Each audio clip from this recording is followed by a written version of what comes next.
Welcome to Thinner Peace in Menopause and Beyond. This is Dr. Deb Butler, Master Life and Weight Coach, and as always, your coach. Today is episode number 178.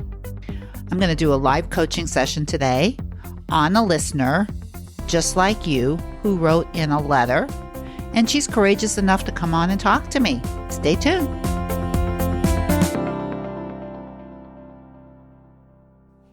Hey, everybody. How are you today? It's a beautiful day in the neighborhood. I'm looking out at the woods. It looks like late summer. Every now and then I see a yellow leaf fall from the tree. And then I see a hummingbird come up to the window and say hello to me. It's the end of summer as we know it. And it's just beautiful. And today I have something really, really special for you. As I always say, but I do. I had a listener just like you write me a letter, and I thought it was so good. And she had so many different points in there that I thought if she was brave enough to come on, that I could coach her on some of the things that she wrote to me about. And I think it'll resonate with you too. And I think however I coach her will help you. It's like you can stand in for her.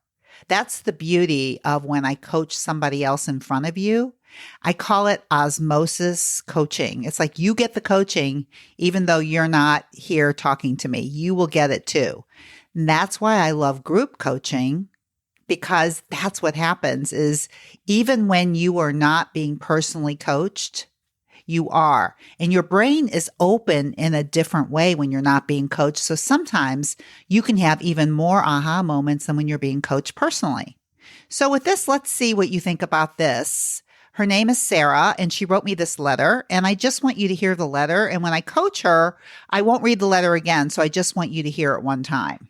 So this is what she wrote. I'm a new listener to your podcast. I'm a 61-year-old wife, 39 years married. I'm a nana to 6, and this year I think I'm finally nearing the end of my menopausal journey. But the journey of weight loss is not over. Your testimony reads much like mine. I've been circle sailing the same ocean of losing 20 pounds and finding them over and over again for decades. I'm a regional director for a nonprofit fitness ministry, and it's unbelievable to me that my life has been surrounded by fitness gurus and wellness strategists, and I still struggle to get it right myself. I'm also a freelance writer and currently writing a book called Balance, A Journey to Wholeness, physically, spiritually, and nutritionally, if I can ever get over the shame of my own faults. So you guys, before I read on, I just want you to know that she's got a lot of thoughts in here that are coachable. So it'll be interesting to see where I go. But I wanted to read on. Then she says, I began to listen to you and found that I needed to start at the very beginning from your very first podcast. So being a newbie, I have downloaded your companion guide and am taking notes ferociously as I listen to all of your amazing tools.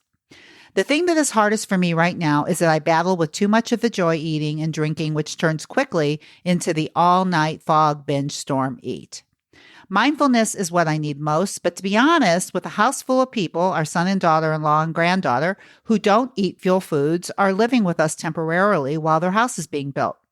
I struggle with the social pressure of this in a huge way, and even my husband, whom I adore, does not share my desire to make good choices.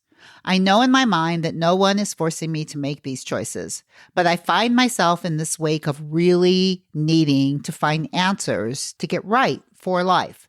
So all that to say, I wanted to thank you. I'm learning to listen to my body cues and ways to find the balance of what true physical hunger for me and to enjoy life along with it. Your encouragement and wisdom speak volumes, and I just hope and pray I can accomplish my goal for the next phase of my life. And she goes on to say, I want to just say she's from Colorado.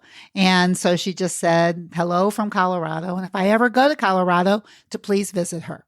So that's from Sara. And what I want you to do now is get cozy, or if you're in the car, relax, or if you're out walking, enjoy. But listen as I coach her, and let's see what part of this letter is where she wants to go. I have a couple ideas, but I hope you can see from the letter that she's got a lot of thoughts that could use a little coaching on. So stay tuned. All righty. Hello, Sara, and welcome to the show. You are one brave soul. Well, thank you. Thank you for having me, Dr. Deb. It's a real thrill and a treat for me to actually speak with you. Thank you. And I read your letter ahead of time. So everyone's gotten a little feel for what's going on with you. And you wrote about a lot of different things. So what I'm kind of curious about for you, because how long have you been listening to my podcast, would you say? Oh my goodness, I'm very new. So I would say possibly 4 weeks, a little over 4 weeks. Mm-hmm. That's all. Right. And it resonates with you, I'm assuming. Yes, I'm ready to tell all my friends and their friends and to go listen to you because yes, they are. I love that. Okay. Can you tell me just a little bit about your story? You said that you've been on this journey for a long time and you resonate with my story. So, can you tell me just a little bit about it? Well, the little parts that I resonate with you spoke about it in some of your beginning podcasts, and struggled with weight, weight gain when I was younger in college. Really struggled with self-image, body image. I was bulimic for many years. I want to say almost 15 at about the time when I met my husband. I met my husband in college Mm-hmm. and really got off the bulimia wagon when I met him. I never went through any kind of counseling or therapy or anything for it. It's just I didn't even know there was a name for it Uh-huh. I can relate to what you're talking about. I did back the same then. thing.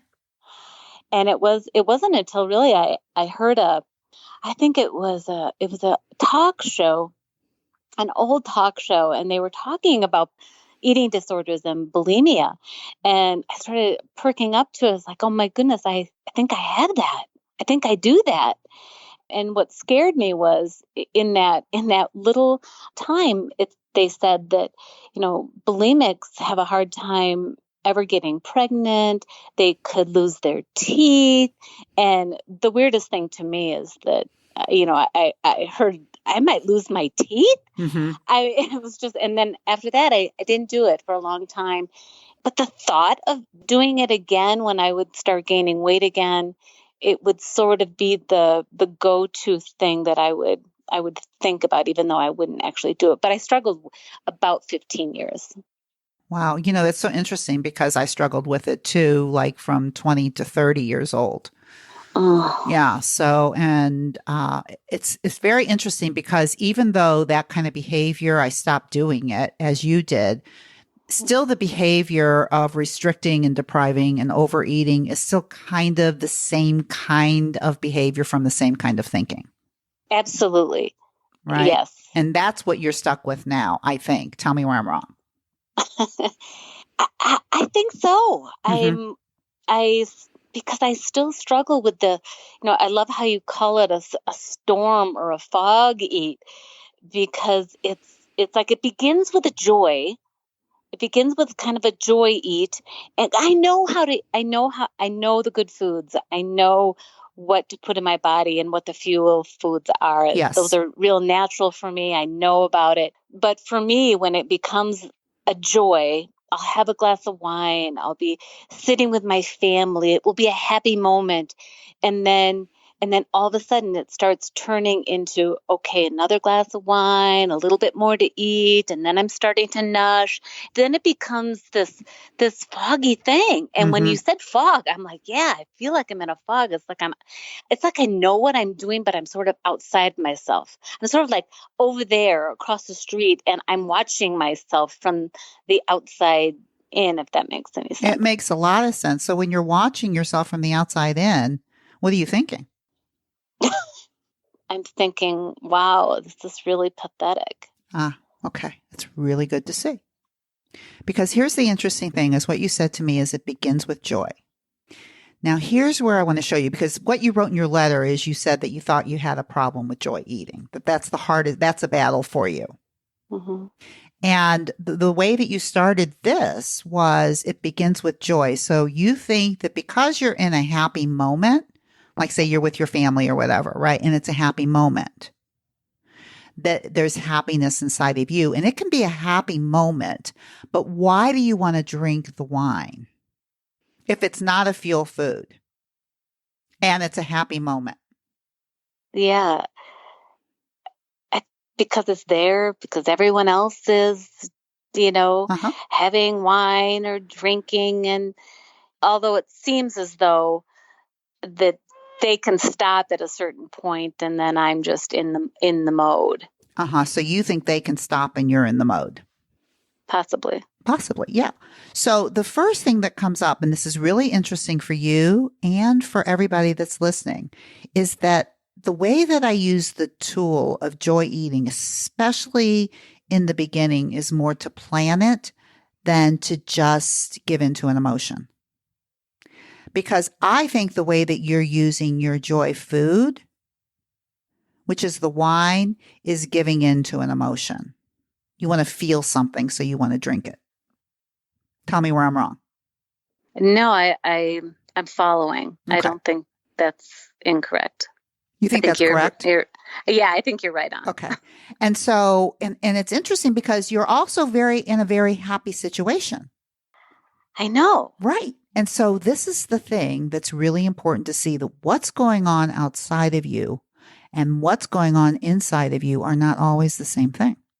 And that's getting connected into your own emotions, which is, yes, you're very happy about being with your family, but inside of you, you're getting an urge or a desire to want to eat something that may not be in your best benefit. True. And your little brain says something about that. True again. What does it say? Until you said that, I think that I get to a point where I know if I don't really care about what I'm going to eat, then I'll be able to eat it and it won't matter because I'll start again tomorrow. Wonderful. And so does it begin with the wine? Not always, but sometimes. Mm-hmm.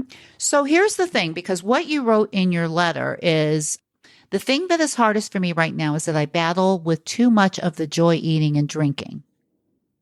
So too much means that when a situation pops up, whatever that situation is, it can be a very happy moment. You're with your family, you're with your friends. You give in to urges too much. Tell me where I'm wrong. Definitely. Right. And so the question is why? Because it's not giving you what you want. I don't want to say I don't know, because I'm so glad you could say that. You've listened to enough podcasts to know that. That's really good. Love that. Yeah. So if you did know. Yeah, if I did know, I would maybe not choose to overindulge. Okay. But if you did know why you did it, is what I want to know. Like, I'm asking you why you're choosing to do it when you know you're not going to get what you want. Because that's what you're writing in your letter. So you know this. I don't know. And I know you hate that. No. I think it's really common, because that's where you are right now, is your brain turns off and says, I don't know what's going on here. And of course, when you say, I don't know, guess what? You don't know. Which really allows you to do whatever you want, because you don't know. I think at times I just don't care, and I want to be rebellious, and I want to have that frozen yogurt with all of the different toppings on it. And I know everybody's going to go do that later, and if I was in a really clear state, if I wasn't in a foggy place, if I had a clear mind, I probably would just go up to that little Lulu's frozen yogurt stand. Yeah. And I could have some tea instead, and they could just have their stuff. At times I feel like I'm a lone ranger. Why is that? Because no one really cares about wanting to eat well. And I know. What's that got to do with you? So here's a really interesting thing, because what you wrote in your letter is you talked a lot about your other family members. Mm-hmm. That they, like your son and daughter-in-law, are living with you right now. And they don't care about eating fuel foods, I think is what you said. And your husband's not that interested either. Correct. Right. So what I want to ask you is what's that got to do with you? Because it's all running together with the wine and the yogurt and everything else. And you feeling like a Lone Ranger. I guess all I can say is I feel the peer pressure of not doing it. I'll get comments about, oh, come on, Sarah, you can have some dessert. Oh, come on, Sarah, you can come up to Lulu's and have this. Oh, come on, Sarah, have another. And so I know no one is forcing me. That's why I just want to be able to stand strong in myself Mm-hmm. and not feel like because of that outside pressure that I'm feeling at that time, that I have to make those choices, because I know I don't have to make those choices. But therein lies my circle sailing, I love that. Over and over, and it's really not mine, it's Thoreau. I love that, though. The circle sailing, the cycle of going through the same thing over and over again. Mm-hmm. Right. And you're talking about 20 pounds that you gain and lose over and over again, right? Right. Uh-huh. So my question first is, how come it's not like 50 or 60 pounds if you have so little control? Why isn't it 50 or 60 or 90? I think I get to a point where I feel so, all my clothes are getting so tight, and I get to this place of determination that I am not going to buy another size up. And so I stay there. And then I kind of go back down, and then I come back up, and then I go back down. And I get to that point where, no, I cannot do this. And it scares me to the fact that I go back to this memory a long time ago. My parents are gone now, but it was when my parents were going through a divorce, and I came back from college during the summer, and my dad looked at me and he said, "Wow, Sarah, you better be careful. If you might be getting as fat as your mother." Lovely. You haven't forgotten that, huh? Oh my gosh, if I could get rid of that in my mind. Right. Uh-huh. If you could get rid of that in your mind, what would happen? There definitely would be some freedom. It's the belief in what my father had told me that became how I view myself, but it also ties into all the other stuff. He and my mom had just divorced. Man, if I don't get thin, if I don't lose this weight, I could maybe never marry someday. Because you could end up like your mother and he divorced her. Mm-hmm. Mm. It's fascinating, isn't it? How long ago was that? Well, I was 14 years old, and when they got divorced. But I was in college, so I want to say that I was probably 18 at the time. And how old are you now, if you don't mind? Well, I think I told you I was 61. You did, but I just wanted everybody else to hear it. I'm almost 61. You're almost 61. So that's like 50-something years of believing something that doesn't serve you. You have a thought about what he said to you. Like what he said was, and I'll tell you with memories, it's funny that he may not have even said what you think he said to begin with, right? Because memories are weird. But let's just assume it's exactly what he said. Okay. Like that, let's make that a fact. Okay. That he said that you might get fat just like your mother if you keep this up. Mm-hmm. Right? Right. What did you make that mean in your mind? In my mind at that time, I think that no one would ever find me desirable. If I got fat. If I got fat. Mm-hmm. Your father was already telling you that you were getting there. Mm-hmm. Mm-hmm. That, I would be unworthy for a relationship down the road. Uh-huh. And, that I'd be living in shame, I guess. Okay. So this is what I want to show you. And this is going to be really important for you and anybody that's listening.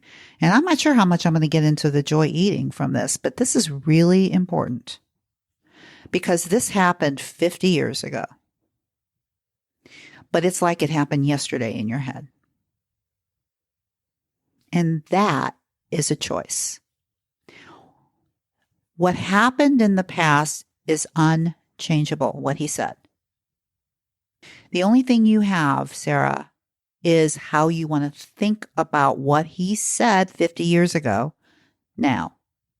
And that is totally changeable. What he said is not. How you think about it is. You're thinking what you thought when you were 18. You still believe the same thing.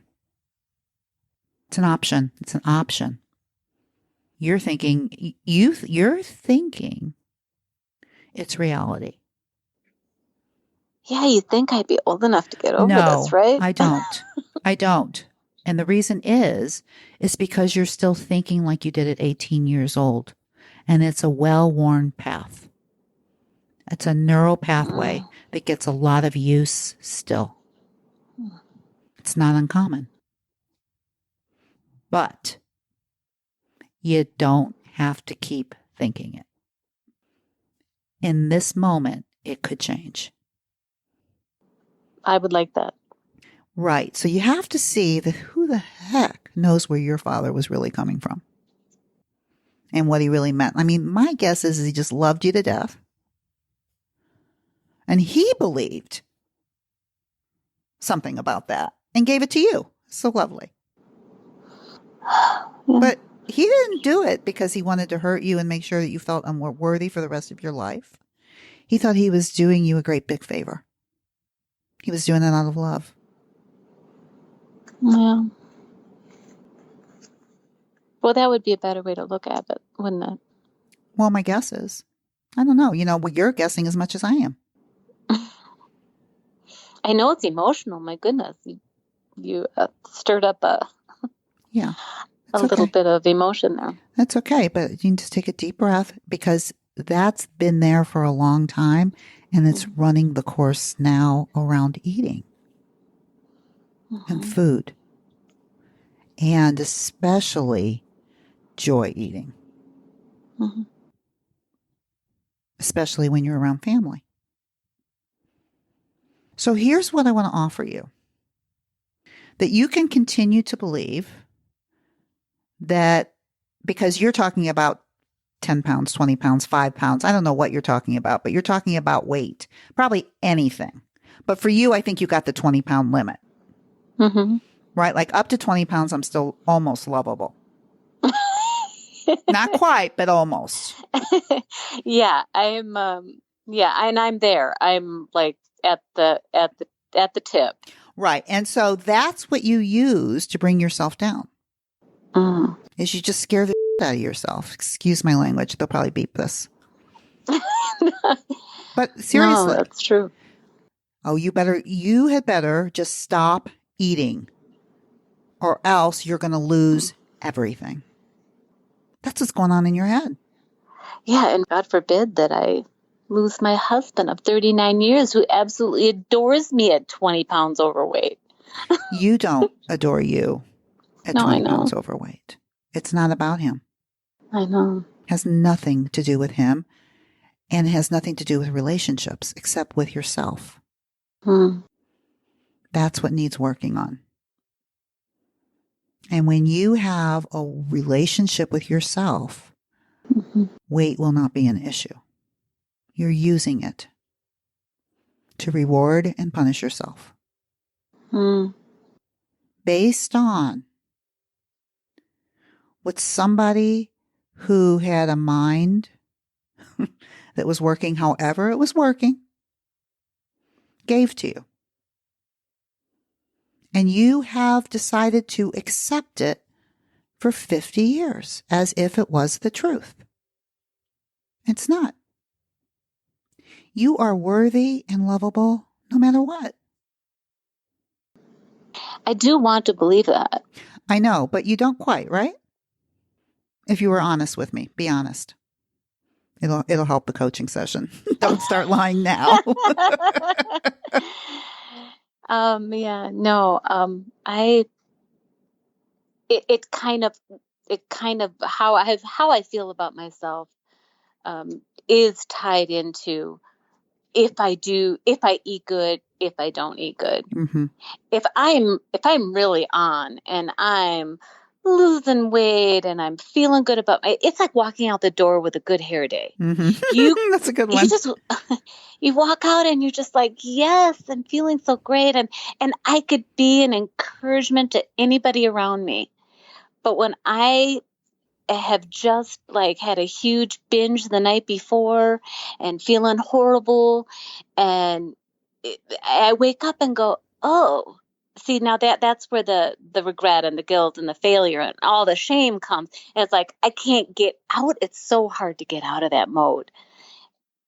And but the light at the end of the tunnel for me is to never have those thoughts about myself, and to never go into that place of binging and overeating and just overindulgence of anything. Never is a big word. Wouldn't you like to understand it better? I would like to understand it, why I do what I do a little bit more. Mm-hmm. As opposed to never do it. Because here's the thing, as long as you're doing it, you can hit yourself over the head, which is what you do. Or you can be more curious about what's going on. The reason you start your cycling for all of these years is because you're not willing to look. You just punish yourself. And tell yourself, you keep this up, you're not going to have anything left. Yeah, that's good. So we call that is not what self-compassion is. That's what punishment is. That's what you're using. And you're using it almost just like your dad used it on you. You're just repeating it for him. You're bringing what happened 50 years ago, and you're still thinking the same thing and using it. That's why it's so important that you change the way you think about that. Wow. Because you're very regimented here. It's like we're not going over 20 pounds. So you got a lot more control than you think you have. And you're allowing all of this to happen. This is not something that's just, you totally know what's going on. Right. Totally. You're totally controlling the show. This is how it goes. I get to have a lot of joy and then no joy, and then a lot of joy and then no joy, all revolved around food. That's not where joy comes from. It comes from you, inside, in your mind. You can't feel joy when you feel shame. No. It's nearly impossible. Right. And so where I want this to be today for you is I want you to be able to see what you're thinking about what happened 50 years ago, and we're going to change it just a little bit. Okay. Because here's the thing, you believe your thought that you're unworthy of a relationship if you gain weight. Like your body is dependent on a relationship, how it looks. When you put it that way, it sounds so superficial. That's why we're looking at it. Because we're trying to get your observer part of your mind to have a look. Instead of you have this thought you've been believing for so long that it's just mixed with shame. So you can't see it. But right now, I think I have you stepping out of it a little bit. So you're looking at it and going like, that is kind of strange. Now you're using a different part of your mind. Mm-hmm. And then we start looking at you as if you were your most beloved child. Is this what you would want your children to be thinking about themselves, as somebody said something horrible to them when they were young? No. What would you say to them if they said, Mom, I would be unworthy of a relationship if I gained 10 pounds? Oh. Would it break your heart?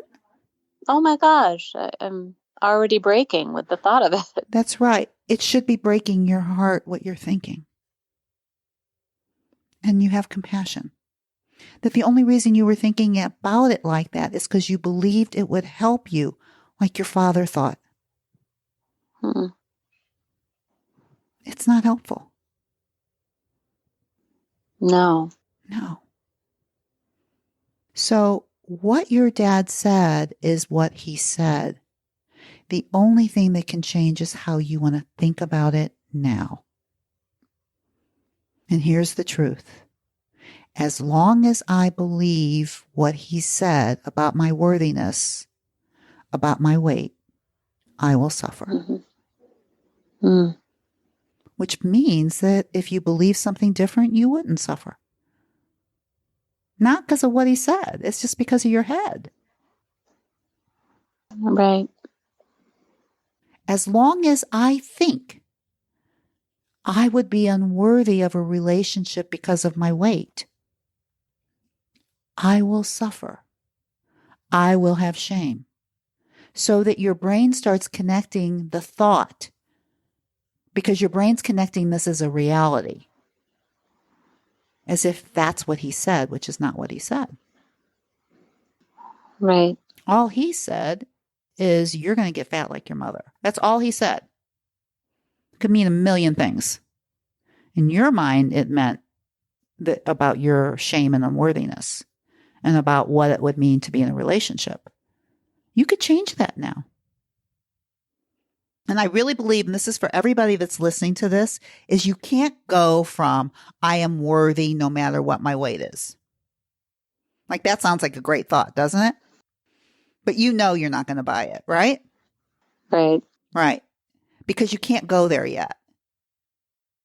But I promise you what we're doing right now is we're laddering these thoughts. So where you want to be, where you want to end up is no matter what my weight is, I'm always worthy.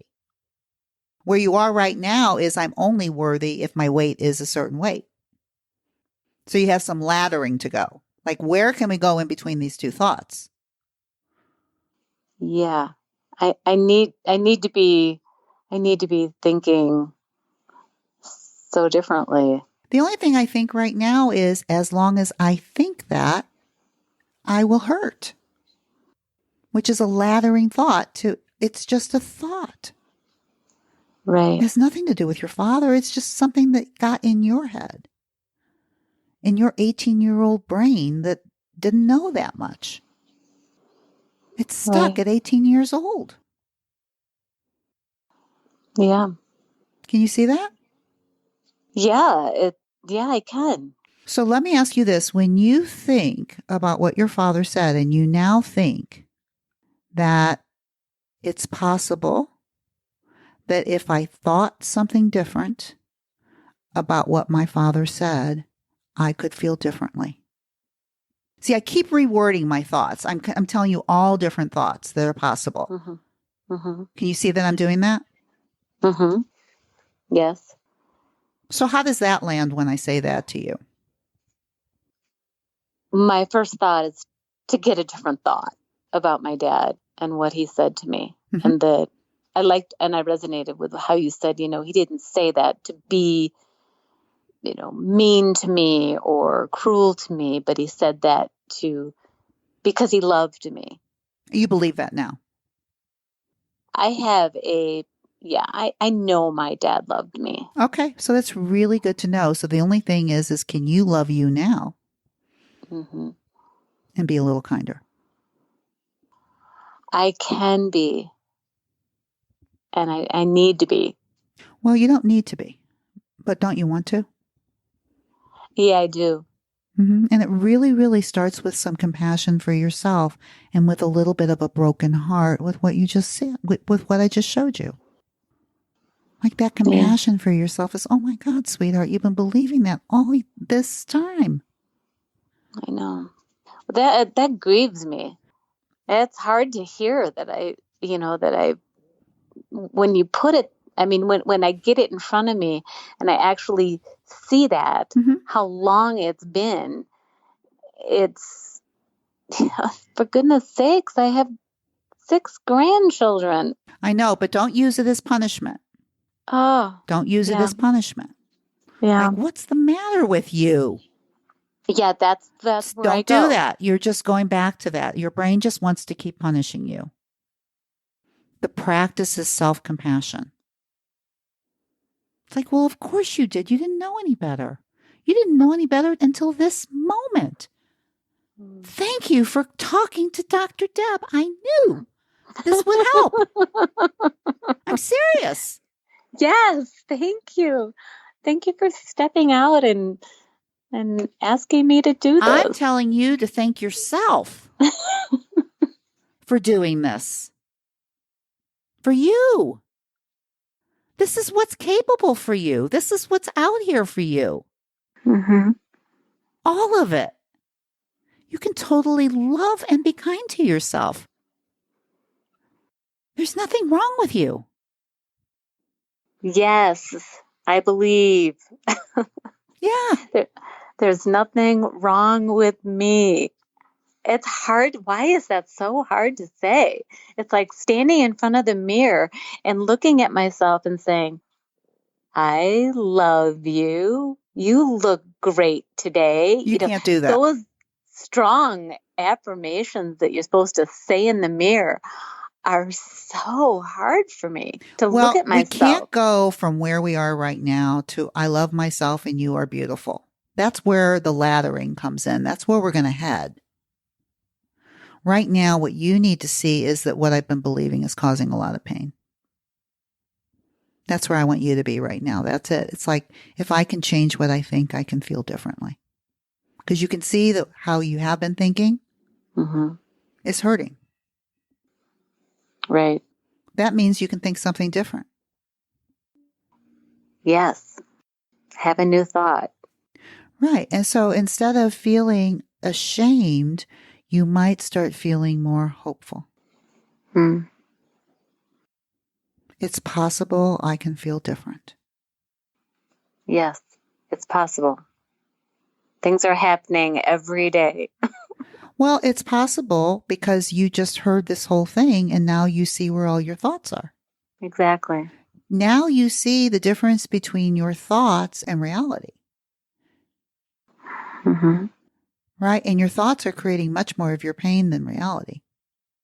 And the beautiful thing about that is thoughts can change, and it's called neuroplasticity. Totally possible. Well, I'm excited about that. I would be really excited about it. If I was going to continue to work with you, then we would start working on the joy eating and all the pressure you put on yourself about what happens when you're with other people. Because you have a lot of beliefs about that make you eat when you really maybe wouldn't eat if you didn't feel like you had to. I don't care. If somebody says to you, how come you're not eating? What is that big? Why is that a big deal?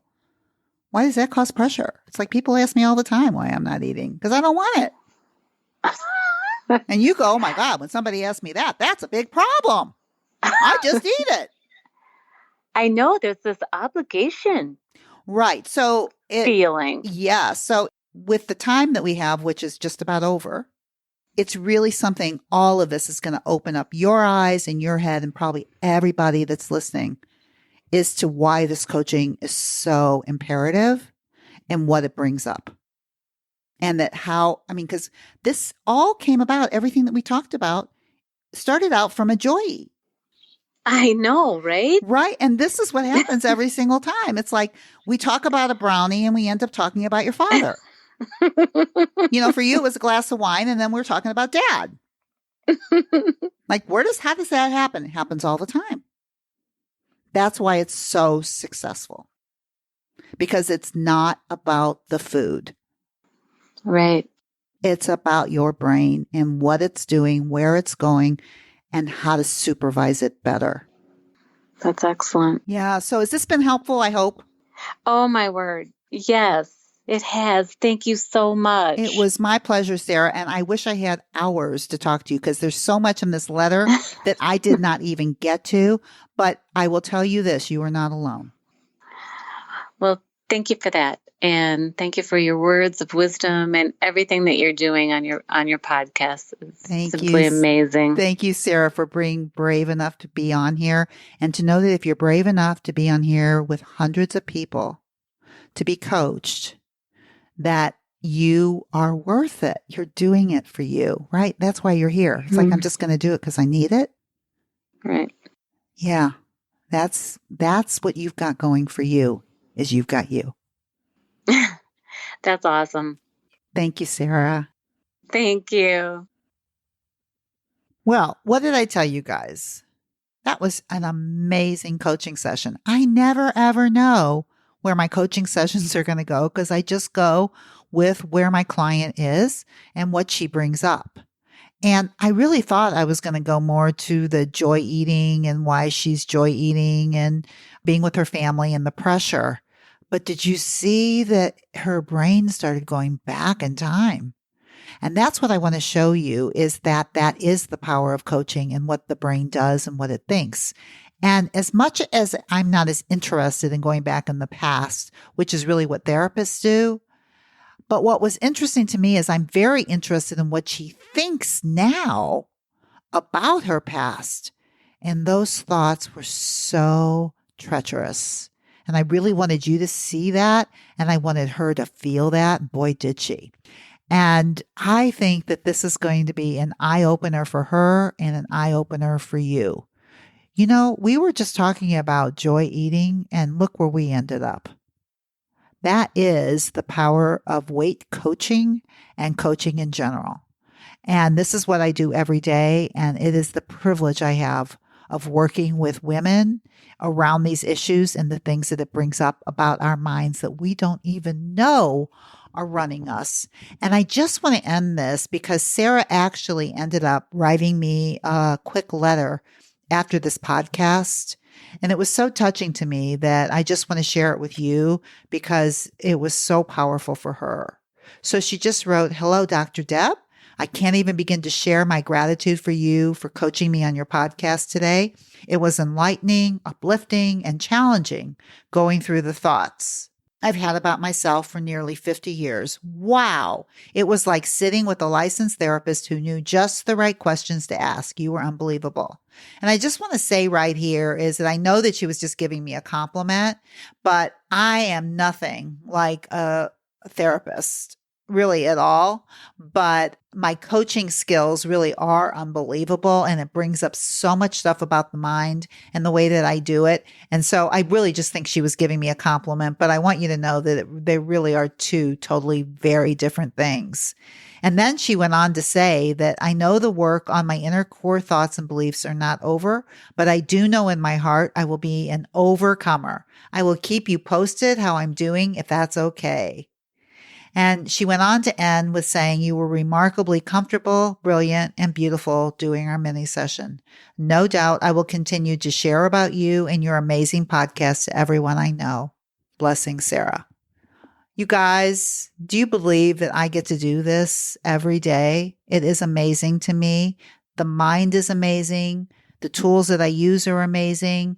And it is also every day amazing to me what food brings up in our own minds. So if this is something that you're interested in and you are ready to be coached and to finish the struggle with food in your body, then I just may be your coach. And if you want to find out, all you have to do is go to drdebbutler.com/work with me, and you can fill out an application to have a mini session with me to find out if you would be a good fit for my program. And of course, as always, like I told Sara, please open up your heart to yourself and be very, very kind to yourself. Bye-bye. See you next week. If you're ready to take your eating issues to another higher, more improved level, well, it's time to talk to my wife, Dr. Deborah. She's helped hundreds and thousands of people. Just visit drdebbutler.com/work with me. You'll get a free consultation with Dr. Deb and find out if coaching and talking to my wife is a solution to your struggles.